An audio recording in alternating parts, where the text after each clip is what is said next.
السلام علیکم ورحمۃ اللہ وبرکاتہ۔ اللہم صلی علی محمد وعلی آل محمد وبارک وسلم۔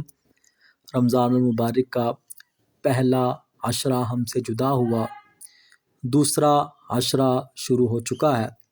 دوسرے عشرے میں مغفرت کا عشرہ ہے۔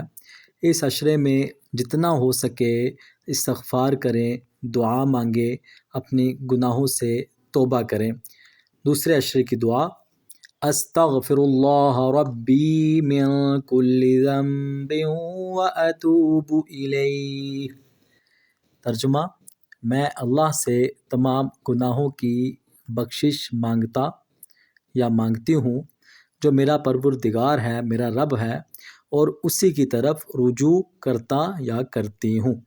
استغفر اللہ ربی من کل ذنب واتوب الیہ۔